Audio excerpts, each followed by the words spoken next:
Rob, jurors have been warned that there would be some very difficult and tough evidence in this case. There's some work going on here in the lobby, so you may hear some things behind me, but it's just some construction.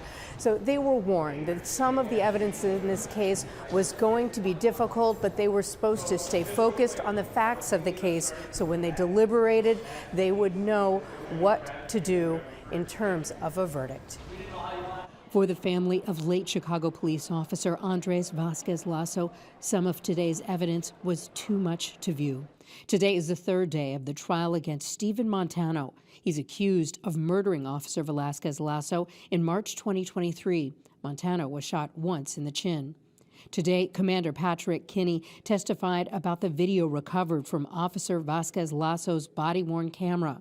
Some relatives of the officer left court before the video was played for jurors.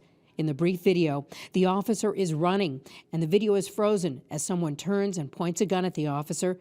The video ends with other officers trying to render aid to Officer Vásquez Lasso, who had been shot in the head. Prosecutors contend in March 2023, Stephen Montano was running from a home on South Spalding from which Montano's girlfriend had called 911 about a domestic disturbance, and Montano allegedly fired at Officer Vásquez Lasso.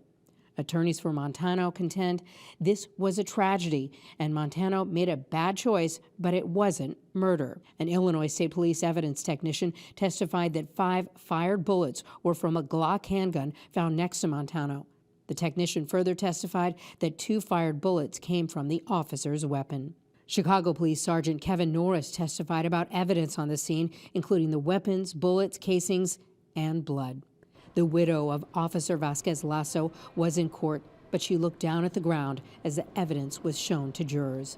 12 jurors and 4 alternates have been selected for this trial at the Layton Criminal Courthouse. The jurors could begin deliberating as soon as tomorrow. Jurors had to actually watch that video from Officer Vásquez Lasso's body-worn camera not once, but twice today. We expect there could be closing arguments tomorrow, which means the jurors could begin deliberating as soon as tomorrow afternoon.